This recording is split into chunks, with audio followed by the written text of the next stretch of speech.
السلام علیکم۔ آج میں ایک اور دلچسپ کہانی کے ساتھ حاضر ہوں۔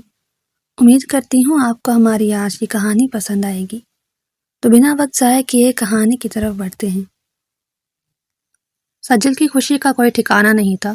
وہ اپنا گلابی آنچل لہراتی پوری حویلی میں گول گول گھوم رہی تھی۔ اچانک ہی اس کی نظر نرمین پر پڑی۔ فوراً سے بھاگی ہوئی اس کے پاس گئی اور اس کے ہاتھ کو پکڑ کر پرجوش انداز میں چیختے ہوئے بولی، ارے نرمین، تجھے پتا ہے میں شہر جا رہی ہوں، اور تجھے پتا ہے شہر جانے کا مطلب کیا ہے؟ میں آزاد ہو رہی ہوں۔ میں ابھی اپنی مرضی کی مالک بن جاؤں گی۔ مجھ پر کوئی روک ٹوک کرنے والا نہیں ہوگا، خاص طور پر شاہ جی۔ قسم سے یہ سوچ سوچ کر دل خوش ہو رہا ہے کہ اس جلاد سے میری جان چھوٹ جائے گی۔ نرمین نے سجل کو خاموش کروانے کی کوشش کی، جو آس پاس کے ماحول کا لحاظ کیے بغیر کھل کر اپنی خوشی کا اظہار کر رہی تھی۔ اسد شاہ جو اسی وقت ہی ڈیرے سے واپس آیا تھا اور آج خاصا غصے میں تھا، کیونکہ ڈیرے پر اس کی ایک آدمی سے لڑائی ہو گئی تھی۔ اب اس کا غصہ کہیں تو نکلنا تھا، تو اسے سب سے پہلے سجل ہی نظر آئی، جو آلریڈی اس کی برائیاں کرنے میں مگن تھی۔ سجل نے نرمین کے چہرے پر خوف کے تاثرات پھیلے دیکھے تو اس کا مذاق اڑاتے ہوئے بولی، تم تو اس طرح سے خوف زدہ ہو رہی ہو جیسے وہ جلاد میرے پیچھے ہی کھڑا ہو۔ یہ کہہ کر اس نے غیر ارادی طور پر اپنی نظر پھیری اور پھر نگاہیں پلٹنا ہی بھول گئیں، کیونکہ اس کا شک یقین میں بدل گیا تھا۔ سامنے ہی وہ شہزادوں جیسے شان رکھنے والا اور بقول سجل جلاد جیسا دل رکھنے والا دشمن جہاں کھڑا اسے کھا جانے والے انداز میں دیکھ رہا تھا۔ سجل نے بے ساختہ خوف سے تھوک نکلا۔ وہ اندر بھاگنے کے لیے پر تول رہی تھی۔ اسد نے اس کی غلط فہمی بھی دور کر دی۔ اس نے پاس کھڑی نرمین کو کمرے میں جانے کا اشارہ کیا اور خود اس کے سامنے جا کر کھڑا ہو گیا۔ دیکھیں مسٹر شاہ، اس سے پہلے کہ وہ اسے سنانے کے لیے لب کھولتا، محترمہ سجل صاحبہ نے اپنی صفائی پیش کرنے کی کوشش کی۔ اسد کے کھلتے ہوئے لب پھر سے خاموش ہو گئے۔ وہ بازو لپیٹ کر اسے دلچسپ نظروں سے دیکھنے لگا اور سوچ رہا تھا کہ اب وہ کون سا نیا بہانہ بنانے کا ارادہ رکھتی ہے۔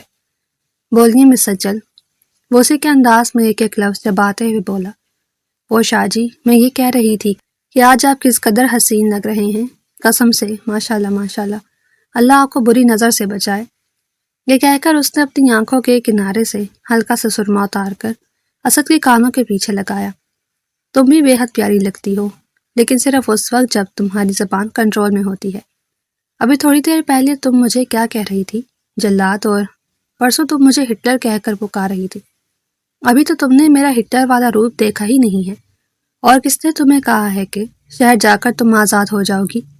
میں نے سوچا ہوا ہے کہ وہاں پر جا کر تم پر اس سے بھی زیادہ پابندیاں لگاؤں گا، کیونکہ جس طرح کے تمہارے حالات ہیں، تمہیں آزادی دینا اپنے آپ کو مشکل میں پھنسانے کے مترادف ہے۔ سجل نے اس کو شکایتی انداز میں دیکھا۔ آپ کون سا وہاں پر میرے ساتھ ہوں گے؟ اس کی زبان میں پھر سے حرکت ہوئی۔ اسد عجیب سے انداز میں مسکرا دیا۔ مس سجل، تو آپ کیا سوچ رہی ہیں کہ میں آپ کو اکیلے شہر بھیج رہا ہوں؟ اس پر سجل نے زور و شور سے ہاں میں گردن ہلائی۔ وہ ہلکا سا اس کے چہرے پر جھکا اور اس کے گالوں کو انگلیوں کے پوروں سے چھوتے ہوئے جلا دینے والے انداز سے بولا، یہ غلط فہمی ابھی اور اسی وقت اپنے دماغ سے نکال دو۔ دادا جان نے تمہیں صرف اس شرط پر شہر جانے کی اجازت دی ہے کیونکہ میں تمہارے ساتھ ہوں گا۔ وہاں پر نہ تو تم ہاسٹل میں رہو گی اور نہ ہی کسی چاچو ماموں کے گھر، بلکہ وہاں پر تم میرے ساتھ میرے اپارٹمنٹ میں رہو گی۔ میں نے دادا جان سے اب دونوں کی رخصتی کی بات کر دی ہے۔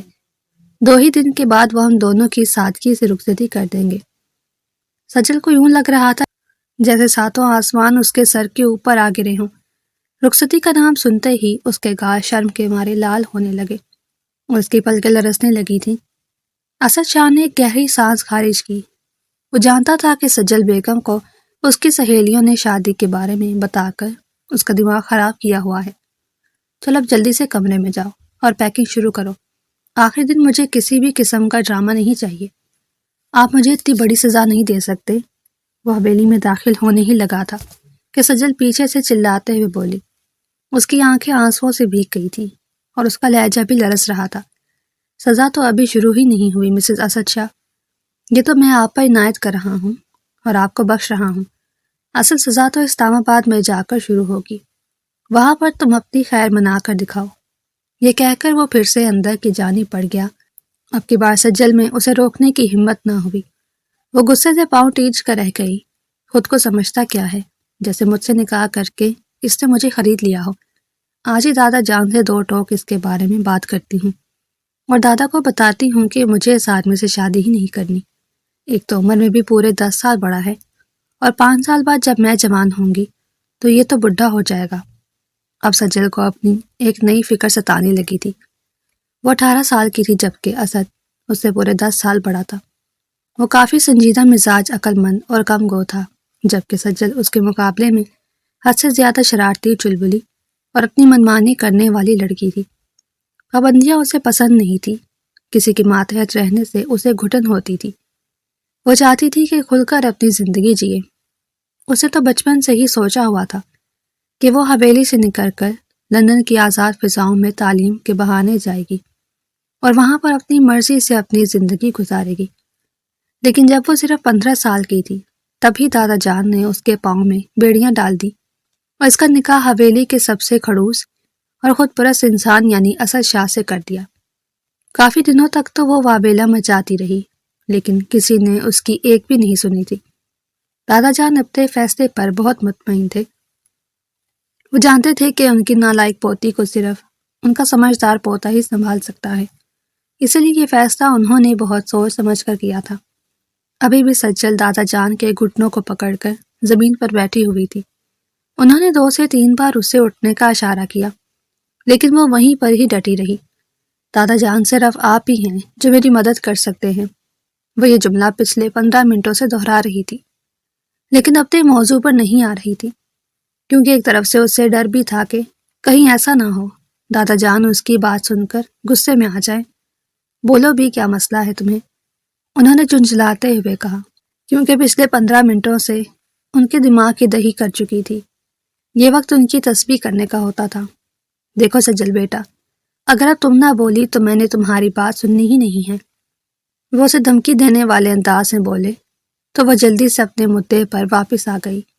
دادا جان، مجھے اسد شاہ سے شادی نہیں کرنی، مجھے وہ اچھا نہیں لگتا۔ کمرے میں داخل ہوتی ہوئی سجل کی ماں نے جب اس کا یہ جملہ سنا تو ان کا دماغ غصے سے گھوم کر رہ گیا۔ اگلے ہی پل وہ اس کے پاس آئیں۔ انہوں نے اس کا بازو پکڑ کر ایک جھٹکے سے دادا جان کے قدموں سے اٹھایا اور اسے جھنجھوڑتے ہوئے بولی، دماغ تو خراب نہیں ہو گیا تمہارا؟ کیا کہہ رہی ہو تم؟ ہوش میں تو ہو؟ شادی نہیں کرنی ہے کا کیا مطلب ہے؟ تمہارا اس سے نکاح ہو چکا ہے، وہ تمہارا شوہر ہے، اب صرف رخصتی باقی ہے۔ میں یہی تو آپ لوگوں کو سمجھانے کی کوشش کر رہی ہوں کہ مجھے ان کے ساتھ رخصتی نہیں کرنی۔ جب آپ لوگوں نے میرا ان کے ساتھ نکاح کیا تھا تب میں تھوڑی سی چھوٹی اور کم عمر تھی، مجھے ان چیزوں کا خاصا آئیڈیا نہیں تھا، لیکن کل رات میں سوچ رہی تھی کہ جب 5 سال گزریں گے وہ تو بڈھے ہو جائیں گے اور میں جوان ہوں گی۔ آپ خود ہی سوچیں کہ جوان اور بڈھے کی جوڑی کتنی بری لگے گی۔ ارم بیگم کا بس نہیں چل رہا تھا کہ وہ اپنی بیٹی کا منہ بند کروا دے۔ اسد شاہ بھی اس وقت دادا جان سے زمینوں کے کاغذات پر بات کرنے کی غرض سے آیا تھا۔ اپنے لیے بڈھے کا لقب سن کر اس کے تن بدن میں آنکھ لگ گئی۔ وہ لڑکی اپنی تیز فراٹے بھرتی ہوئی زبان کی وجہ سے ہمیشہ اپنے آپ کو مشکل میں پھنساتی تھی، لیکن جب تک اسے اس چیز کا احساس ہوتا تھا تب تک پانی سر سے گزر چکا ہوتا۔ ابھی بھی وہ امی اور دادا کو دلیلیں دے رہی تھی اور سوال جواب کر رہی تھی کہ اس میں غلط ہی کیا ہے، میں ٹھیک ہی تو بول رہی ہوں، اور پھر جب میرے بچے ہوں گے اور جب وہ جوان ہوں گے۔ اس سے پہلے کہ وہ مزید کچھ کہتی، ارم بیگم نے اس کے لبوں پر اپنا ہاتھ مضبوطی سے جما کر اس کی آواز کا گلا گھونٹ دیا۔ بس اس کے بعد ایک لفظ نہیں، شادی تمہاری ہوئی نہیں ہے، شوہر سے تمہاری بنتی نہیں، اور بچوں کی فکر پہلے سے ہی ہونے لگی ہے۔ اپنی زبان کو لگام دو اور فضول مت بولا کرو، میں تمہیں 1000 بار سمجھا چکی ہوں۔ چلو ابھی اور اسی وقت اپنے کمرے میں جاؤ۔ سجل غصے سے پاؤں ٹینچتی ہوئی کمرے سے نکلنے لگی کہ دروازے پر کھڑے اسد شاہ کو دیکھ کر اس کی سیٹی گم ہو گئی۔ اسے شدت سے اپنی غلطی کا احساس ہوا۔ وہ پھر سے ارم بیگم کے پیچھے جا کر چھپ گئی اور دھیمے لہجے میں بولی، اماں جان بچا لو، آخری بار وعدہ کرتی ہوں کہ دوبارہ کچھ بھی غلط نہیں بولوں گی۔ اسے پتا تھا کہ اسد نے اس کی باتیں سن لی ہیں، اور اس بات کا اندازہ اسے اسد کا لال چہرہ دیکھ کر ہو رہا تھا۔ دوسری طرف اسد نے اس کی اس نادانی کو مکمل طور پر اگنور کیا اور یوں پریٹینڈ کیا جیسے اس نے سنا ہی نہیں۔ وہ دادا جان کے پاس جا کر بیٹھ گیا اور ان سے حساب کتاب کی باتیں کرنے لگا۔ سجل خدا کا لاکھ لاکھ شکر ادا کر کے باہر نکلی تھی۔ اس نے فوراً سے اپنے کمرے کی طرف دوڑ لگا دی۔ اس کا دل 120 کی اسپیڈ سے بھاگ رہا تھا۔ ابھی تھوڑی دیر پہلے اسد نے اسے جس طریقے سے دیکھا تھا وہ کسی بھی طور پر نظر انداز کیے جانے کے قابل نہیں تھا۔ رات 11 بجے کا وقت تھا۔ پوری حویلی اندھیرے میں ڈوبی ہوئی تھی، لیکن محترمہ کی آنکھوں سے نیند کوسوں دور تھی۔ وہ بار بار کروٹیں بدل رہی تھی۔ اسے اسی چیز کی ہی ٹینشن ہو رہی تھی کہ اس کا اسد شاہ کے ساتھ گزارا کیسے ہوگا، وہ اس کی بیوی کے طور پر پہاڑ جیسی زندگی کیسے گزارے گی۔ وہ انہی سوچوں میں مگن تھی جب دروازے پر دستک ہوئی۔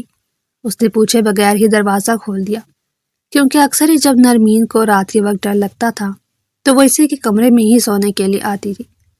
آج کل نرمین ایک ہارر سیزن دیکھ رہی تھی، اسی وجہ سے سجل کے لیے اس کی آمد یقینی تھی، لیکن دروازہ کھلتے ہی اس کی نظر اسد شاہ پر پڑی۔ اسے پھرتی کا مظاہرہ کر کے دروازہ بند کرنا چاہا، لیکن اسد دروازے میں پاؤں رکھ کر اس کی کوشش ناکام بناتا ہوا کمرے میں داخل ہو چکا تھا۔ وہ خوف سے پیچھے ہٹتی چلی جا رہی تھی۔ اسد مضبوط قدم اٹھاتا ہوا اس کی طرف بڑھ رہا تھا۔ اچانک ہی وہ بیڈ کی پائیدان سے جا کر ٹکرائی اور اگلے ہی پل وہ بیڈ پر زمین بوس ہو چکی تھی۔ اسد نے ایک ہاتھ اس کے سائڈ پر رکھا اور اس کے چہرے پر جھکتا ہوا آ جانے والے انداز میں بولا، میں نے سنا ہے کہ میری بیوی کو ٹینشن ہے کہ میں بوڑھا ہو رہا ہوں، اس لیے میں نے سوچا کہ آج اس کی غلط فہمی دور کر دوں۔ اس کا آنچ دیتا ہوا لہجہ سجل کو سٹپٹانے پر مجبور کر گیا۔ اس نے بے اختیار اپنی نظریں جھکا لی۔ اس شخصی قربت میں اس کے لیے الفاظ ادا کرنا مشکل ہو رہا تھا۔ آج سے پہلے وہ کبھی بھی اس کے اس قدر نزدیک نہیں آیا تھا۔ وہ شاہ جی، آپ نے غلط سنا ہے، میں نے تو ایسا کچھ کہا ہی نہیں۔ میں تو دادا جان کو یہ کہہ رہی تھی کہ میرے شاہ جی سے زیادہ ہینڈسم اور جوان مرد اس پوری دنیا میں کوئی نہیں ہے۔ اس نے فوراً سے پینترا بدلا۔ اتنی جلدی گرگٹ اپنا رنگ نہیں بدلتا تھا جتنی جلدی وہ اپنا موقف بدل دیتی۔ اسد شاہ بس اس کے معصوم چہرے کو گھور کر رہ گیا۔ سجل کو لگا تھا کہ اس کی جان بخشی ہو گئی ہے، اب وہ اسے دور ہو جائے گا، لیکن اسد مزید اس کے نزدیک ہوا۔ اب کی بار وہ اس کے کانوں میں جھکا۔ وہ اس کی سانسوں کی تپش اپنے گردن پر محسوس کر کے کسی بن پانی مچھلی کی طرح تڑپی، اور اس کی آنکھیں بھی خوف کی وجہ سے پھیل گئی۔ یہ آپ کیا کر رہے ہیں؟ اس نے لرزتے ہوئے لہجے میں سوال کیا۔ اسد نے کوئی جواب نہیں دیا۔ چند لمحے اسی پوزیشن میں ہی جھکنے کے بعد وہ اٹھ کھڑا ہوا اور محترمہ کے لال چہرے کو دیکھنے لگا، جس کی حالت ایک لمحے میں ہی غیر ہونے لگی تھی۔ لڑکی، خود پر تھوڑا سا کام کرو اور اپنی جان بناؤ، وہ معنی خیز انداز میں بولتا اطمینان سے صوفے پر جا کر بیٹھ گیا، جبکہ وہ اس کی بات کے مطلب کو سمجھ کر بھی انجان بن رہی تھی اور اسے نگاہیں چرا رہی تھی۔ آپ اس وقت یہاں پر کیوں؟ تمہیں کوئی مسئلہ ہے؟ اس نے تیکھے لہجے میں سوال کیا تو وہ فوراً سے نفی میں گردن ہلانے لگی۔ مجھے کوئی مسئلہ نہیں ہے، لیکن دادا جان کو مسئلہ ہو سکتا ہے۔ اسے اپنی جگہ سے اٹھتا ہوا دیکھ کر وہ فوراً سے بولی، لیکن اس سے پہلے ہی وہ اس کا ہاتھ پکڑ کر اسے اپنی گود میں بٹھا چکا تھا۔ سجل کا سارا خون اس کے چہرے پر جمع ہو گیا۔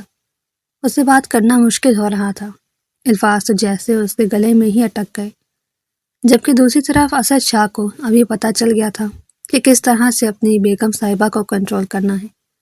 اگلے ہی پل اس نے سجل کا ہاتھ اپنے ہاتھوں میں لیا اور ٹھوس لہجے میں بولا، دادا جان کو اس بات کا پتہ ہے کہ تم میری بیوی ہو، اور انہیں میاں بیوی کے حقوق کے بارے میں تم سے بھی زیادہ نالج، اس وجہ سے مجھے یقین ہے کہ وہ تمہیں کچھ بھی نہیں کہیں گے۔ یہ کہہ کر اس نے اپنی انگلیوں کی پشت سے سجل کے گالوں کو چھوا تو اس کے وجود کو ہلکا سا جھٹکا لگا۔ اس نے اٹھنے کی کوشش کی لیکن ناکام رہ گئی۔ اب اس کی شکل رونے والی ہو گئی تھی۔ اسد کو بالآخر اس پر ترس آ گیا۔ وہ ٹھنڈی سانس خارج کرتے ہوئے بولا، میری بات غور سے سنو، دادا جان کل ہی تم سے ہم دونوں کی رخصتی کے بارے میں پوچھیں گے، تم نے حامی بھرنی ہے، لیکن مجھے ابھی رخصتی نہیں کرنی۔ اس نے صرف اتنا ہی کہا تھا کہ اسد نے ایک چھوٹی سی گستاخی کر کے اسے خاموش کروا دیا۔ وہ بے چینی سے پہلو بدل کر رہ گئی۔ وہ اس انسان کو جتنا شریف سمجھتی تھی یہ اتنا شریف بالکل بھی نہیں تھا، یہ تو اس کی سوچ سے بھی آگے کی چیز تھا۔ مجھے اپنی بیوی سے ہاں سننے کی امید ہے، مجھے یقین ہے کہ میری بیوی مجھے نہ کر کے نا امید نہیں کرے گی۔ وہ ایک ایک لفظ پر زور ڈالتے ہوئے بولتا اسے بری طرح سے بے بس کر گیا۔ دادا جان، اگر تم سے پوچھیں تم نے حامی بھرنی ہے، اگر تم نے انکار کیا تو تمہاری سانسیں تم پر تنگ کر دوں گا۔ اسد نے صاف الفاظ میں اسے دھمکی دی۔ اس کے ساتھ ہی اس نے بہت ہی احتیاط سے محترمہ کو صوفے پر بٹھایا اور خود تیز تیز قدم اٹھاتا ہوا کمرے سے باہر نکل گیا، جبکہ وہ اس کی پشت کو گھور کر رہ گئی۔ کمرے میں اے سی چل رہا تھا، لیکن اس کے باوجود اسے پسینے آ رہے تھے۔ اس نے بے ساختہ اپنے ماتھے پر آئے ہوئے پسینے کے قطروں کو صاف کیا۔ یا اللہ، میرا شک کے ساتھ کیسے گزارا ہوگا؟ نہ ہی میں شرارت کر سکتی ہوں، نہ ہی میں اپنی مرضی کر سکتی ہوں، نہ ہی میں کھل کر سانس لے سکتی ہوں۔ اوف اللہ، میں اس کے ساتھ کیسے رہوں گی اور ایک روم کیسے شیئر کروں گی؟ یہ تو بہت ہی بے شرم ہے، اس سے تو میری جان لے لینی ہے۔ اب محترمہ کو ایک نئی فکر ستانے لگی تھی۔ اگلی صبح دادا جان نے اس سے اپنے کمرے میں طلب کیا اور اسے رخصتی کے بارے میں سوال کیا۔ سجل نے چور نگاہوں سے پاس بیٹھے اسد کو دیکھا، جو اسے دھمکی آمیز نظروں سے دیکھ رہا تھا۔ وہ ہمت کرتے ہوئے بولی، دادا جان، فی الحال میں رخصتی کے لیے تیار نہیں ہوں، لیکن ہم نے تمہاری ڈیٹ پکی کر دی ہے اور پورے خاندان میں کارڈ بھی بانٹ دیے ہیں۔ یہ سن کر وہ رونے والی ہو گئی۔ تو پھر آپ نے مجھ سے کیوں پوچھا؟ اس نے جھنجھلاتے ہوئے سوال کیا۔ اس بار دادا جان کی بجائے ارم بیگم نے جواب دیا، ہم نے تم سے پوچھا نہیں بلکہ تمہیں بتا رہے ہیں۔ اپنے آپ کو تیار کر لو، کیونکہ تب ہمیں کسی بھی قسم کا تماشا نہیں چاہیے۔ سجل نے اب کی بار نگاہیں اٹھا کر اسد کو دیکھا، جس کی آنکھوں میں عجیب سی چمک تھی۔ اسد نے ہاتھ چہرے پر پھیر کر اسے دھمکی دی، جیسے وہ اسے کہنا چاہتا ہو کہ بیٹا جی، اب مجھ سے تم اپنی خیر منا لو۔ وہ باقاعدہ روتی ہوئی کمرے سے باہر نکلی۔ اب پچھلے گھنٹے سے وہ نرمین کے سامنے بیٹھی واویلا مچائے جا رہی تھی۔ یہ کیا بدتمیزی ہے، کسی کو میری پرواہ نہیں اور نہ ہی کوئی مجھ سے میرا فیصلہ پوچھ رہا ہے۔ اس کے اس طرح سے رونے شور مچانے پر نرمین نے تنگ آ کر اس کے سامنے ہاتھ جوڑ دیے۔ خدا کا واسطہ ہے، میرا دماغ کھانا بند کر دو۔ تم تو ایسے کر رہی ہو جیسے تمہارے ساتھ بہت بڑی زیادتی ہو رہی ہے۔ اگر میں تمہاری جگہ پر ہوتی تو بھنگڑے ڈالتی۔ اسد شاہ جیسا شخص اس پورے خاندان میں کوئی نہیں ہے۔ ارے لڑکیاں اسے مرتی ہیں۔ اگر تمہیں پتہ چل جائے کہ کتنی لڑکیوں کے باپ خود اس کے لیے پرپوزل لا چکے ہیں تو تمہیں شاید اس کی قدر آ جائے۔ مجھے اس کی قدر کرنی ہی نہیں ہے، میرے لیے صرف میں ہی کافی ہوں۔ وہ غصے سے کہتی نرمین کے کمرے سے باہر نکل گئی۔ اگلے 2 دنوں میں اس کی رخصتی کی تیاریاں شروع ہو چکی تھیں۔ اس نے بہت واویلا مچایا، انکار کیا، لیکن کسی نے اس کی ایک بھی نہ سنی۔ وہ روسی جوڑے میں ملبوس تھی اور اسد کے ساتھ ہی گاڑی میں بیٹھی ہوئی تھی۔ آج اس نے رخصت ہو کر اسد کے ساتھ اسلام آباد جانا تھا۔ اس کے بابا عمران صاحب بھی واپس آ چکے تھے۔ ان کی آنکھیں بھی اپنی بیٹی کی جدائی پر آنسوؤں سے بھری ہوئی تھیں۔ ارم بیگم بھی بار بار آنسو پوچھ رہی تھی۔ انہوں نے کئی بار اسد کو ہدایت کی کہ میری بیٹی کا بہت زیادہ خیال رکھنا، اسے کسی بھی چیز کی پریشانی نہ ہونے دینا۔ یہ بھی چھوٹی ہے، نادان ہے، معاملات کو سمجھتی نہیں۔ میں اسے تمہاری ذمہ داری پر بھیج رہی ہوں۔ اسد نے ان کے سامنے تو انہیں تسلی دی، کیا فکر مت کریں، میں اس کا خود سے بھی زیادہ خیال کروں گا۔ لیکن گاڑی میں بیٹھتے ہی وہ اس کے کانوں میں جھکتے ہوئے خونخوار لہجے میں بولا، اپنی خیر منا لو بیگم صاحبہ، تمہارے بہت سے حساب کتاب کرنے باقی ہیں۔ یہ سن کر وہ بے ساختہ گاڑی میں بھی اسے ہلکا سا دور ہو کر بیٹھ گئی۔ درمیان میں جو فاصلہ قائم ہوا تھا، اسد نے وہ فاصلہ کم کر دیا۔ صرف یہی نہیں بلکہ اس نے سجل کے ہاتھوں کو بھی اپنے ہاتھوں کی گرفت میں لے لیا۔ سجل نے ہاتھ چھڑوانا چاہا مگر ناکام ہو گئی۔ شرم اور خوف کے مارے اس کا وجود ایک بار پھر سے لرزنے لگا، جسے محسوس کرتے ہوئے اسد عجیب سے انداز سے مسکرا دیا۔ اس کے ساتھ اسلام آباد اس کی بڑی بہن جا رہی تھی، لیکن جب وہ لوگ وہاں پر پہنچے تو اسد نے اپنی بڑی بہن کو بھی گھر واپس بھیج دیا۔ اس نے اسے تسلی دی تھی کہ میں سب کچھ خود ہی دیکھ لوں گا۔ نور نے اسے بارہا کہا، لیکن اسد نے یہ کہہ کر اس کی بات ٹال دی کہ مجھے تمہاری ضرورت نہیں ہے۔ وہ بھائی کی یہ بات سن کر دل برداشتہ ہو کر اور کافی حد تک ناراض ہو کر وہاں سے چلی گئی۔ سجل کو نور کے لیے برا لگا تھا، لیکن وہ اسد شاہ کو کیا سمجھاتی جو کسی کی سنتا ہی نہیں تھا۔ ابھی بھی وہ روسی جوڑا پہنے کمرے میں سر جھکا کر بیٹھی ہوئی تھی۔ اس کی ماں نے اسے خاص نصیحت کی تھی کہ جب تک تمہارا شوہر نہیں آ جاتا تب تک گھونگھٹ ڈال کر بیٹھی رہنا۔ اسد جب کمرے میں گیا تو اسے اس حال میں دیکھ کر بے ساختہ مسکرا دیا، لیکن اگلے ہی پل اس نے اپنی مسکراہٹ پر قابو پایا۔ وہ اس کے قدموں کی چاپ کو محسوس کرتی ہوئی مزید چوکنا ہو گئی اور خود میں سمٹنے کی کوشش کرنے لگی۔ اسد نے جیسے ہی اس کا گھونگھٹ اٹھایا، وہ جھٹ سے بولی، مجھے بہت بھوک لگ رہی ہے، صبح سے میں نے کچھ نہیں کھایا۔ اس طرح کے موقع پر اسد کو اس سے اس بات کی بالکل بھی توقع نہیں تھی۔ اس کا سارا موڈ خراب ہو گیا، لیکن پھر یہ سوچ کر اس نے خود کو سمجھایا کہ سامنے ایک 18 سال کی بے وقوف بچی بیٹھی ہوئی ہے جس سے کسی بھی چیز کی امید رکھی جا سکتی ہے۔ میرے سامنے ہی تم نے بریانی کی 2 پلیٹیں کھائی تھی۔ اسے آنکھیں چھوٹی چھوٹی کر کے گھورتے ہوئے بولا، ابھی میری ٹھیک طرح سے رخصتی ہوئی نہیں اور آپ پہلے ہی میرے کھانے پر نظر رکھ رہے ہیں۔ میں امی جان کو آپ کے بارے میں بتاؤں گی۔ اس کے باقی کے الفاظ منہ میں ہی رہ گئے کیونکہ اسد نے ایک جھٹکے سے اسے اپنے نزدیک کر لیا۔ وہ اپنی جگہ پر سن ہو گئی۔ اس کی حالت پھر سے ویسی ہی ہو گئی تھی، نہ تو وہ بول پا رہی تھی اور نہ ہی وہ حرکت کر پا رہی تھی، بلکہ اس کے شکنجے میں بری طرح سے پھنسی ہوئی تھی۔ ہمارے درمیان جو کچھ بھی ہوگا اس بارے میں حویلی کے کسی بھی فرد کو بتانے کی کوشش مت کرنا۔ مجھے چگلی لگانے والی عورتوں سے شدید نفرت ہے۔ اگر تو مجھے پتہ چلا کہ تم نے ہماری آپس کی باتیں حویلی والوں تک پہنچائی ہیں تو میں تمہارے ساتھ بہت برے طریقے سے پیش آؤں گا۔ اس کی آنکھیں یکدم ہی لال انگارہ ہو گئیں۔ دوسری طرف وہ اس کے اس انداز پر بھیگی ہوئی آنکھوں سے اسے دیکھنے لگی۔ اسد نے اس کی آنکھوں میں نمی دیکھی تو بیزار لہجے میں بولا، مجھے بلا وجہ رونے دھونے والی عورتیں بھی پسند نہیں ہیں۔ یہ کہہ کر اس نے سجل کو آزاد کر دیا۔ وہ گرنے والے انداز میں بیٹھ پر بیٹھ گئی۔ اس کی سہیلیوں نے اسے سہاگرات کے بارے میں جو کچھ بھی بتایا ہوا تھا ایسا کچھ بھی نہیں تھا، نہ تو اس کے شوہر نے اس کی تعریف کی تھی اور نہ ہی اسے منہ دکھائے میں کچھ ملا تھا۔ اس کا دل کر رہا تھا کہ وہ دھاڑے مار مار کر رونا شروع کر دے، کیونکہ وہ جانتی تھی کہ کل صبح اس کی دوستیں اسے کال کر کے اسے منہ دکھائی کے بارے میں پوچھیں گی۔ کافی دیر تک وہ سر جھکا کر اپنی انگلیوں کو گھورتی رہی۔ اسد بھی اس کے قریب سے اٹھ کر ڈریسنگ ٹیبل کے سامنے جا کر کھڑا ہو گیا۔ آج تم پیاری لگ رہی تھی، اس نے ایک سرسری سی نظر اس عورت کے وجود پر ڈالتے ہوئے کہا جو پوری کی پوری اس کے لیے تیار ہوئی تھی، لیکن وہ ابھی اس وجہ سے اس کے نزدیک نہیں جا رہا تھا کیونکہ جانتا تھا کہ وہ ابھی اس تعلق کے لیے ذہنی طور پر تیار نہیں ہوگی۔ اور جہاں تک رخصتی کا سوال تھا تو وہ اس نے اس وجہ سے کی تھی کیونکہ دادا جان اسے بغیر رخصتی کے شہر بھیجنے پر راضی نہیں تھے، جبکہ وہ چاہتا تھا کہ محترمہ یونیورسٹی میں داخلہ لے کر اپنی پڑھائی کنٹینیو کریں۔ وہ عورتوں کی تعلیم پر بہت زیادہ زور دیتا تھا۔ گاؤں میں بھی اس نے لڑکیوں کے لیے اسکول بنوایا تھا اور اب کالج کی بھی تعمیر جاری تھی۔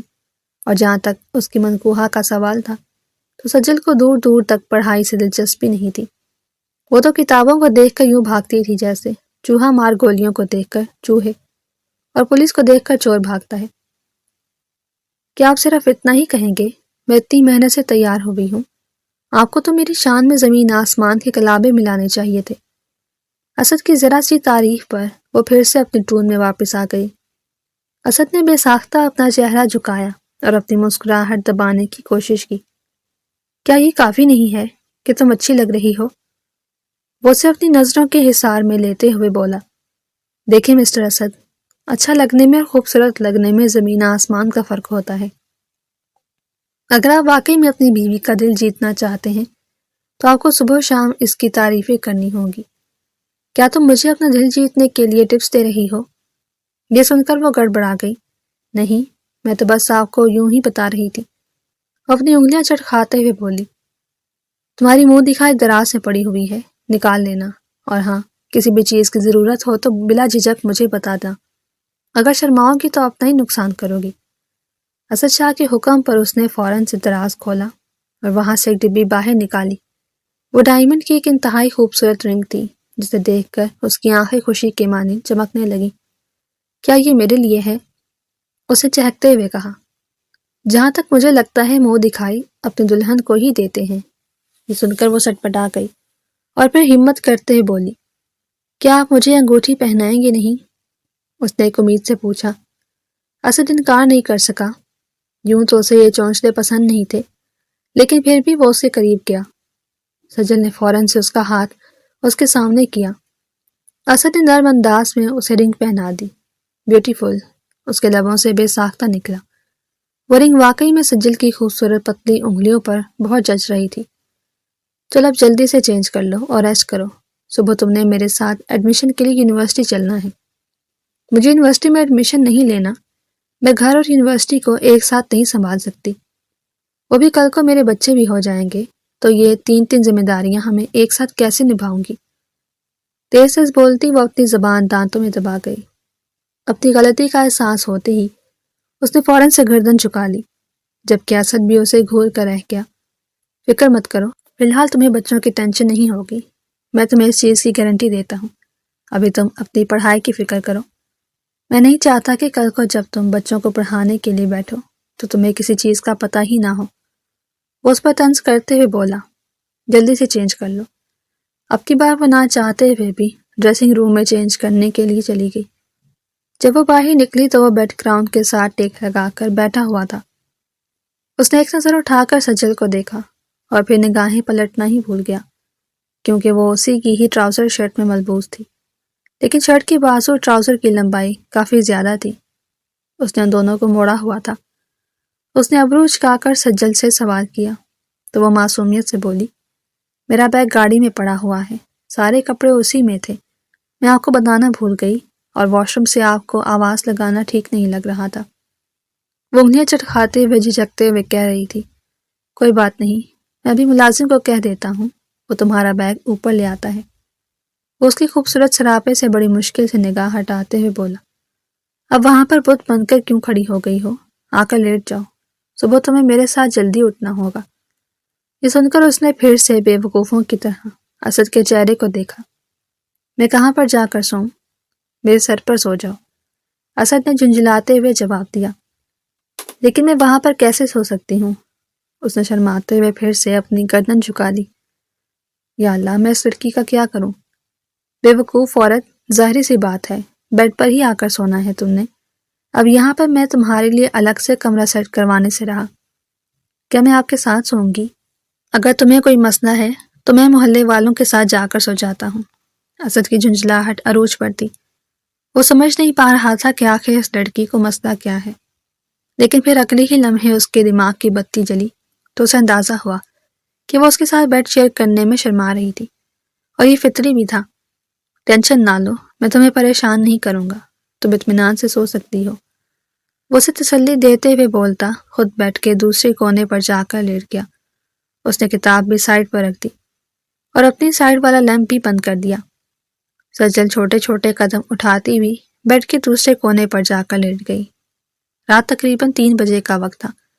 اسد کو شدید سردی لگ رہی تھی۔ اس نے دیکھا کہ اس کے پاس کمبل نہیں تھا اور بیڈ خالی تھا، نہ تو وہاں پر سجل صاحبہ تھی اور نہ ہی کمبل کا نام و نشان تھا۔ اس کے ہاتھ پاؤں پھول گئے، وہ جلدی سے واش روم کی طرف بھاگا، لیکن وہ وہاں پر بھی موجود نہیں تھی۔ اس کے بعد اس نے پورے گھر میں سجل کو تلاش کیا، لیکن وہ کہیں بھی نہیں تھی۔ اس کو رہ رہ کر اس پر غصہ آ رہا تھا۔ اس نے چوکیدار سے بھی پوچھا۔ چوکیدار نے اسے ہر طرح سے تسلی دی کہ صاحب جی، دروازے میں سے کوئی بھی نہیں گزرا، میں رات کا جاگ رہا ہوں، اگر بیگم صاحبہ باہر گئی ہوتی تو مجھے اندازہ ہو جاتا، اور حویلی کی دیواریں بھی بہت اونچی ہیں، ان کو پھلانگنے کا تو سوال ہی پیدا نہیں ہوتا، تو پھر وہ کہاں پر جا سکتی ہے؟ انتہائی غصے سے وہ اپنے کمرے کی طرف بڑھا۔ اس کا ارادہ اب اپنے آفیسر دوست کو کال کرنے کا تھا، لیکن کمرے میں پہنچ کر جیسے ہی اس نے لائٹ آن کی تو اسے اپنا کمبل بیڈ کی دوسری سائڈ پر زمین پر پڑا ہوا دکھائی دیا۔ جب وہ وہاں پر گیا تو سامنے محترمہ زمین پر سو رہی تھی۔ اصل میں وہ نیند میں نیچے گر گئی تھی، اور اسد فکر مندی سے اسے پوری حویلی میں اور آگے پیچھے تلاش کرتا پھر رہا تھا۔ وہ محترمہ زمین پر خواب خرگوش کے مزے لے رہی تھی۔ اسد نے اسے بازو سے پکڑ کر جھنجھوڑا تو وہ ہڑبڑاتے ہوئے اٹھ بیٹھی۔ طوفان آ گیا، زلزلہ آ گیا، فی الحال تو مجھے تم پر بے حد غصہ آ رہا ہے، اسد نے دانت پیستے ہوئے کہا تو وہ نیند میں جھولتی اس کے سینے پر ہاتھ رکھتے ہوئے دلفریب انداز میں بولی، ارے شاہ جی، کیا ہر وقت غصہ کرتے رہتے ہیں؟ زندگی کو انجوائے کرنا سیکھیں۔ یہ کہہ کر وہ پھر سے اس کے بازو میں جھول گئی۔ اس کے وجود کا لمس محسوس کر کے ایک لمحے کے لیے گڑبڑا گیا۔ اس کا غصہ بھی جھاگ کی طرح بیٹھ گیا۔ محترمہ کا یہ انداز اس کے دل کو جا کر لگا۔ اس نے بے ساختہ سجل کے چہرے سے نگاہیں چرائیں اور اسے اپنی بازو میں اٹھا کر بیڈ پر لٹا دیا۔ اس پر کمبل سیٹ کرنے کے بعد اس کو بھی اپنی بے وقوفی کا احساس ہوا، کیونکہ یہ اسے اسی وقت ہی سمجھ جانا چاہیے تھا جب وہ دروازے کا لاک کھول کر باہر نکلا تھا۔ جب دروازہ ہی اندر سے لاک تھا تو وہ لڑکی کیسے باہر جا سکتی تھی؟ لیکن وہ اتنا پریشان ہو گیا تھا کہ اس نے سوچا ہی نہیں، وہ بس اسے تلاش کرنا چاہتا تھا۔ صبح اسد نے اسے 8 بجے ہی جھنجھوڑ کر اٹھا دیا اور اس کا ہاتھ پکڑ کر اسے کچن میں لے کر آ گیا۔ وہ بے وقوفوں کی طرح اسد کے چہرے کو دیکھ رہی تھی۔ مجھے کیا دیکھ رہی ہو؟ جلدی سے ناشتہ بناؤ۔ اسد نے اسے ایک نیا حکم جاری کیا تو اس کی شکل رونے والی ہو گئی۔ پھر وہ خود کو کمپوز کرتی ہوئی بولی، کیا میں اپنی امی جان کو کال کر سکتی ہوں؟ بالکل بھی نہیں۔ اسد کو پتا تھا کہ وہ امی کو کس وجہ سے کال کر رہی ہے۔ اگر تمہیں ناشتہ بنانا نہیں آتا تو میں ابھی یوٹیوب پر تمہیں ویڈیو لگا کر دے دیتا ہوں۔ تمہارے پاس 2 گھنٹے کا وقت ہے۔ ہم 10 بجے یہاں سے نکلیں گے۔ ان 2 گھنٹوں میں مجھے بہت ہی مزیدار ناشتہ چاہیے۔ وہ 1 گھنٹہ تو بیٹھ کر ویڈیو دیکھتی رہی، پھر بھی اس کے دماغ میں کچھ نہیں آیا۔ تنگ آ کر اس نے ٹوسٹ کو گرم کیا اور بیچ میں جیم لگا کر پلیٹ میں رکھ دیا۔ اسد جو کہ اسے آلو کے پراٹھے کا حکم دے کر گیا تھا واپس آیا تو جلے ہوئے ٹوسٹ اور بھر بھر کر ڈالی ہوئی جیم کو دیکھ کر اس کا دماغ بھگ سے اڑا۔ یہ کیا ہے؟ اس نے جھنجھلاتے ہوئے سوال کیا۔ یہ ناشتہ ہے۔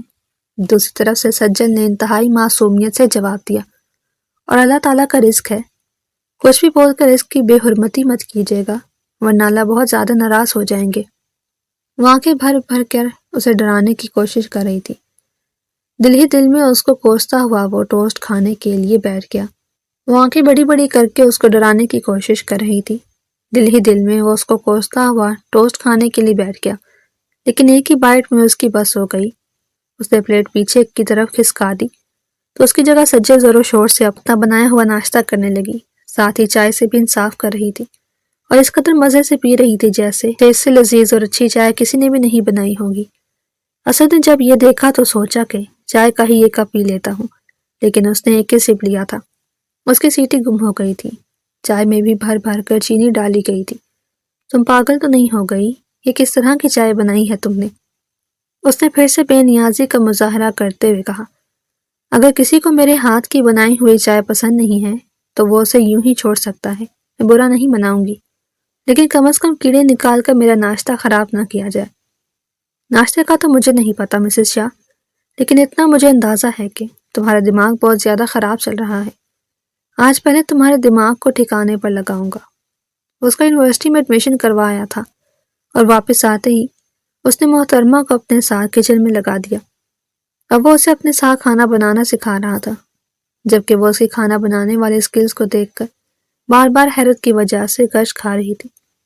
اسے کبھی خواب میں بھی نہیں سوچا تھا کہ وہ سردار جو اپنا کوئی کام اپنے ہاتھوں سے کرنا پسند نہیں کرتا اور جس کو ہر چیز بنی بنائی چاہیے ہوتی ہے، اسے کھانا بنانا بھی آتا ہوگا۔ جب اس نے اسد سے پوچھا تو وہ نارمل سے انداز میں جواب دیتے ہوئے بولا، یہ سب کچھ میں نے اس وقت سیکھا تھا جب میں لندن میں تھا، وہاں تو آپ کی بہت ساری گرل فرینڈز بھی ہوں گی۔ اس نے جلے ہوئے انداز میں سوال کیا۔ اسد نے بے ساختہ اپنی گردن موڑ کر اپنی مسکراہٹ دبائی۔ ہاں، وہاں پر کافی زیادہ گرل فرینڈ تھی اور اس میں سے میری فیورٹ کیتھرین تھی، بہت ہی اچھی لڑکی تھی، میری ہر بات مانتی تھی وہ اس چیز پر زور ڈالتے ہوئے بولا۔ سجل کی آنکھیں آنسوؤں سے بھیگ گئیں۔ اگلے ہی پل وہ چھوٹے بچوں کی طرح اپنا چہرہ دونوں ہاتھوں میں چھپا کر رونے لگی۔ اسد کو بالکل بھی امید نہیں تھی کہ وہ اس کے مذاق کو سیریس لے لے گی۔ اسد کے ہاتھ پاؤں پھول گئے۔ کیا ہوا ہے تمہیں؟ ٹھیک تو ہو؟ اسد نے اس کے کندھے کو پکڑ کر جھنجھوڑتے ہوئے کہا، چھوڑے مجھے، ہاتھ ہی مت لگائیے گا۔ ایک طرف میں ہوں جس نے ہمیشہ خود کو پاک صاف رکھا ہے تاکہ مجھے میرا شوہر بھی پاک ملے، اور ادھر آپ لندن میں گرل فرینڈز بناتے پھر رہے ہیں۔ میں آقا جان سے آپ کی شکایت لگاؤں گی۔ ارے مذاق کر رہا تھا تمہارے ساتھ، تمہارے علاوہ میرے زندگی میں کوئی لڑکی نہیں ہے، تم میری زندگی میں آنے والی پہلی اور آخری عورت ہو۔ وہ اپنے الفاظ پر زور ڈالتے ہوئے بولا۔ سجل نے اسے مشکوک نظروں سے دیکھا تو وہ معصوم بچوں کی طرح زور و شور سے ہاں میں سر ہلانے لگا، جیسے اپنی بات پر زور ڈالنے کی کوشش کر رہا ہو۔ تو پھر یہ کیتھرین کون ہے؟ کیا تم نے مسٹر چپس والا سبق نہیں پڑھا؟ مجھے تو بس وہ نام اسی وجہ سے ہی یاد تھا کیونکہ بچپن میں ماسٹر صاحب بہت ڈٹے لگواتے تھے، اس لیے ابھی بھی تمہیں تنگ کرنے کے لیے وہ نام لے لیا۔ آج اس نے پہلی بار اپنے بچپن کا کوئی حوالہ سجل کو دیا تھا۔ کیا بچپن میں میری طرح ہی نالائق ہوتے تھے؟ سجل نے اگلا سوال کیا تو وہ اسے گھور کر رہ گیا۔ بالکل بھی نہیں، میں تمہاری طرح کامچور ہرگز نہیں تھا، بلکہ پڑھنے والا بچہ تھا۔ اسی وجہ سے تو دیکھو آج کسی مقام پر موجود ہوں۔ تم بھی کل سے محنت کرو گی اور اسی مقام پر ہی آ کر کھڑی ہوگی، لیکن اس کے ساتھ ساتھ باقی ساری چیزیں بھی ضروری ہیں۔ اب تم نے اپنے گھر کو بھی سنبھالنا ہوگا، کیونکہ جب کل کو ہمارے بچے ہوں گے۔ اب اس نے ہمارے بچوں پر زور دیا۔ سجل نے اپنی پوری گردن نیچے کی طرف جھکا لی۔ وہ اسے شرماتا ہوا دیکھ کر مسرور انداز میں مسکرا دیا۔ اگلے 2 دنوں میں سجل کی حالت خراب ہو گئی تھی۔ اسے پڑھائی میں انٹرسٹ نہیں تھا اور انگلش سے تو ایسے بھی اس کی جان جاتی تھی۔ اوپر سے اس کے شوہر پلس استاد جی نے اس کا داخلہ پبلک ایڈمنسٹریشن کے سبجیکٹ میں کروا دیا تھا، جسے دیکھ دیکھ کر اس کی روح فنا ہوتی تھی۔ جب وہ گھر واپس آتی تھی تو وہ اسے پڑھنے کے لیے بٹھا دیتا اور شام کے وقت اسے کوئز وغیرہ کی تیاری کرواتا۔ رات کے وقت اسے کھانا بنواتا اور صبح ناشتہ بنوا کر اس کا سبق ریوائز کر کے اسے یونیورسٹی رخصت کرتا۔ سجل نے اس طرح کی محنت مشقت کے بارے میں کبھی خیالوں میں بھی نہیں سوچا تھا۔ وہ کسی کو شکایت بھی نہیں لگا سکتی تھی، کیونکہ جب بھی وہ گھر میں کال کرتی تو وہ دشمن جاں اس کے پہلو میں ہی بیٹھا ہوتا، اور وہ یہ بھی جانتی تھی کہ اگر اس نے شکایت لگا بھی دی تب بھی کوئی فائدہ نہیں ہوگا، کیونکہ اب وہ اسد شاہ کے رحم و کرم پر موجود تھی۔ اس نے جو پہلا کوئز دیا تھا اس کا رزلٹ آ چکا تھا، جس میں وہ بری طرح سے فیل ہو گئی تھی۔ اسے پتا تھا کہ اگر جلاد کو اس کے رزلٹ کا پتہ چل گیا تو وہ اس کی جان لے لے گا۔ وہ اسے چھپنے کے لیے ماؤنٹی پر چڑھنے کی کوششیں کر رہی تھی۔ تمہیں اس کی ضرورت پڑے گی۔ اسد شاہ نے سیڑھی اس کی طرف بڑھائی تو وہ گڑبڑا کر پیچھے کی طرف ہٹی۔ اس سے پہلے کہ گرتی، اسد نے اس کی بازو پکڑ لی۔ تم یہاں پر کیا کر رہی ہو؟ اور ماؤنٹی پر چڑھنے کا کیا ارادہ ہے؟ اگر مرنے کا بہت شوق ہے تو کسی اور جگہ کا انتخاب کرو۔ نہیں، وہ میں بس یوں ہی چہل قدمی کرنے کے لیے۔ یہ کہہ کر اس نے رزلٹ اپنے پیچھے چھپایا۔ اسد کی نظر اس پر پڑ چکی تھی۔ اس نے وہ اچک لیا اور پھر مارکس کو دیکھ کر اس نے بے ساختہ غصے سے اپنی آنکھیں میچی۔ یہ سب کچھ کیا ہے؟ وہ حلق کے بل دھاڑا۔ خوف کے مارے وہ کانپ اٹھی۔ مجھے ایک آخری موقع دے دیں، یہ میری پہلی اور آخری غلطی سمجھ کر معاف کر دیں۔ دوبارہ آپ کو شکایت کا موقع نہیں دوں گی۔ اسے روتا ہوا دیکھ کر وہ ایک دم سے نن پڑ گیا۔ ایک تو وہ لڑکی فوراً سے ہی آنسو بہا کر اسے بے بس کر دیتی تھی، اور وہ چاہ کر بھی اسے ڈانٹ نہیں پاتا تھا۔ یاد رکھنا، یہ تمہاری پہلی اور آخری غلطی ہے۔ اور اس پر احسان کرتے ہوئے لہجے میں بولا، ٹھیک ہے، ابھی میں نیچے جا رہی ہوں، مجھے ایک اور ٹیسٹ کی تیاری کرنی ہے۔ وہ سیڑھیاں اترنے ہی لگی تھی کہ اسد نے اس کی بازو پکڑ کر اسے اپنی جانب گھما لیا اور اس کی آنکھوں میں جھانکتے ہوئے ٹھوس لہجے میں بولا، میری بات بہت غور سے سنو۔ تمہیں پریشان یا تنگ کر کے مجھے خوشی نہیں ہوتی، اور نہ ہی میں تمہیں مشکل میں دیکھ کر سکون محسوس کرتا ہوں۔ اس نے صرف اتنا ہی کہا کہ سجل کی ہمت پھر سے بڑھ گئی۔ تو آپ مجھ پر پابندیاں کیوں لگاتے ہیں؟ ہمیشہ مجھے پڑھنے کے لیے کیوں بولتے رہتے ہیں؟ کیونکہ میری جان، یہ تمہارے لیے ضروری ہے۔ آج کل کے ماحول میں سروائیو کرنے کے لیے ایک عورت کا پڑھا لکھا ہونا سب سے اہم ہے۔ مجھے میری زندگی کا پتہ نہیں، کل کو مجھے کچھ بھی ہو سکتا ہے، تو میں نہیں چاہتا کہ میرے پیچھے میری بیوی دوسروں کے در پر پڑی رہے۔ اگر آج تمہیں تھوڑا سا نالج ہوگا تو کل تم اپنے آپ کو سنبھال سکتی ہو۔ میں تو یہ چاہتا ہوں کہ تمہیں اپنے بزنس میں بھی شریک کروں۔ میں نے فیصلہ کیا ہے، کچھ شیئرز بھی میں تمہارے نام کر دوں گا، اور پبلک ایڈمنسٹریشن کے فوراً بعد ہی تم 2 سال کے لیے بزنس ایڈمنسٹریشن میں MSc کی ڈگری حاصل کرو گی۔ نہیں، بالکل نہیں۔ اس نے فوراً ہی کانوں کو ہاتھ لگایا۔ میرے لیے پبلک ایڈمنسٹریشن ہی ٹھیک ہے، میں یہی کر لوں، میرے لیے اتنا ہی بہتر ہے۔ اور آپ فکر مت کریں، میں دل لگا کر پڑھوں گی، مجھے آپ کے آفس نہیں جانا، مجھے گھر میں ہی رہنے دیجیے۔ وہ فوراً سے لائن پر واپس آ گئی۔ اسد بھی دل فریب انداز سے مسکرا دیا۔ مجھے امید تھی کہ میری بیوی مجھے مایوس نہیں کرے گی۔ یہ کہہ کر اس نے بے ساختہ اسے اپنے گلے سے لگا لیا۔ سجل کا دل عجیب انداز سے دھڑکا، اس کے لبوں پر بھی دھیمی سی مسکراہٹ پھیل گئی۔ آج پہلی بار اسد نے یوں خوش ہو کر اور محبت سے اسے اپنے گلے سے لگایا تھا۔ یہ احساس ہی انوکھا تھا اور دل کو خوش کر دینے والا تھا۔ وہ اکثر اوقات اسد شاہ کے بارے میں سوچتی بھی تھی، جو اس پر پورا حق رکھتا تھا، لیکن اس کے باوجود وہ اسے وقت دے رہا تھا۔ ایسا نہیں تھا کہ وہ چھوٹی بچی تھی اور اسد کی آنکھوں میں چھپی ہوئی طلب کو سمجھ نہیں سکتی تھی۔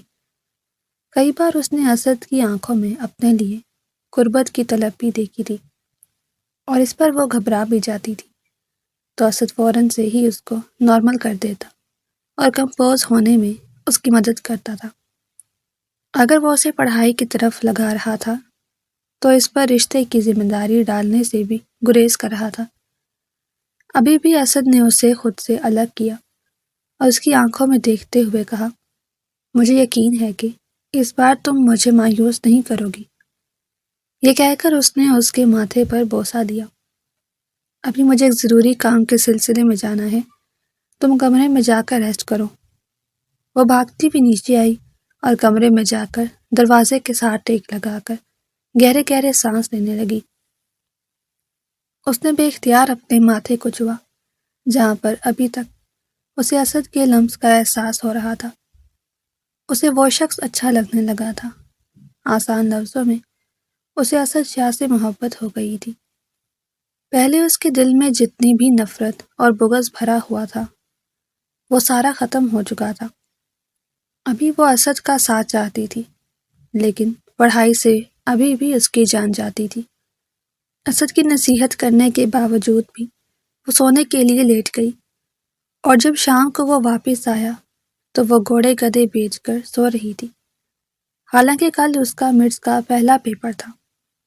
اسد نے اس کا بازو پکڑ کر اسے جھنجھوڑ کر اٹھایا تو وہ ہڑبڑا کر اٹھ بیٹھ۔ کیا تم نے پیپر کی تیاری کر لی ہے؟ وہ اسے گھورتے ہوئے بولا۔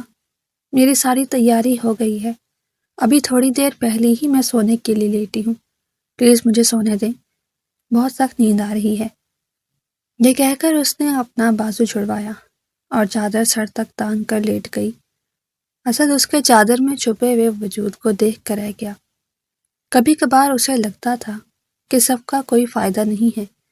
وہ جتنا اس لڑکی پر محنت کرتا ہے، وہ عورت اتنا ہی اس کی محنت کو فور گرانٹڈ لیتی ہے۔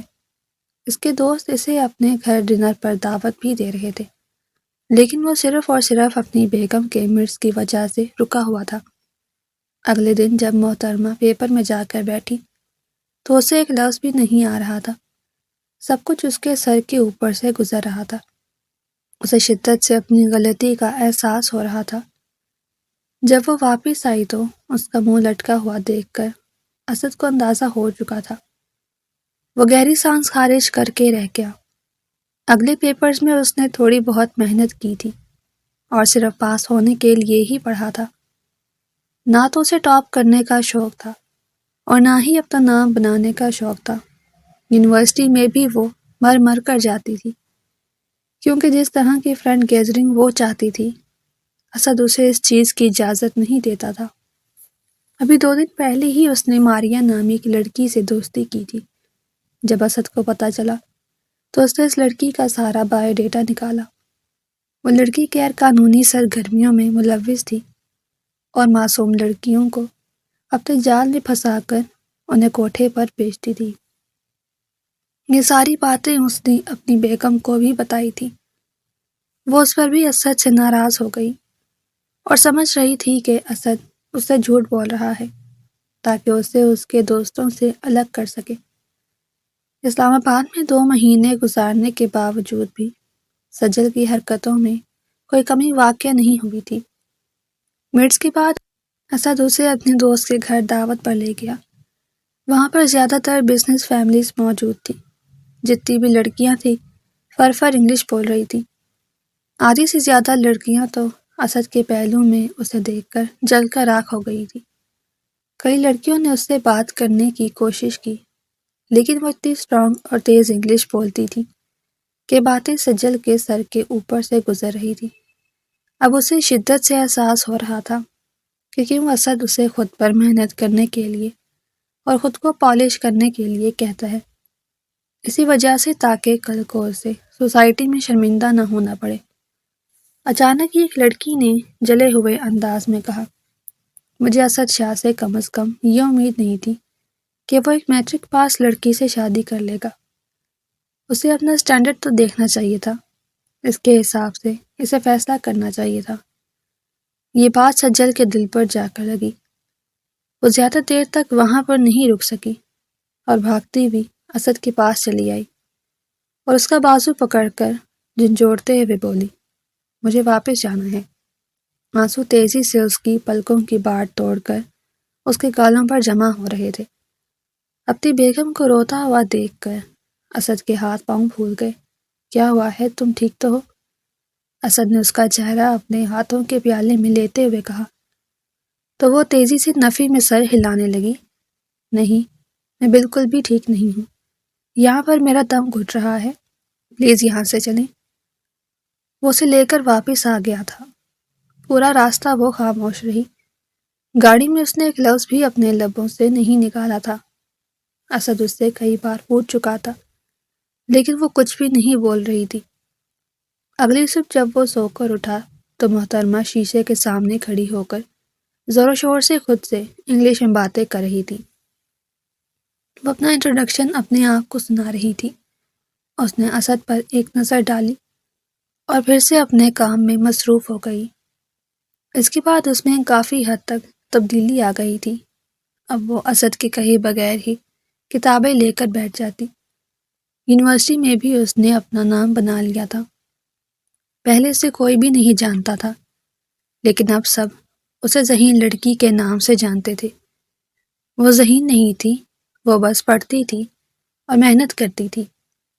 اگلے 3 مہینوں میں وہ کافی حد تک میچور ہو چکی تھی۔ اس کا جب سیمسٹر کا رزلٹ آیا تو اسد بھی حیران رہ گیا تھا، کیونکہ اس کا CGPA بہت اچھا تھا۔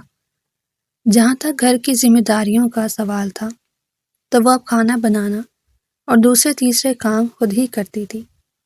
اسد کے سارے چھوٹے چھوٹے کام بھی وہ خود اپنے ہاتھوں سے کرنے لگی تھی۔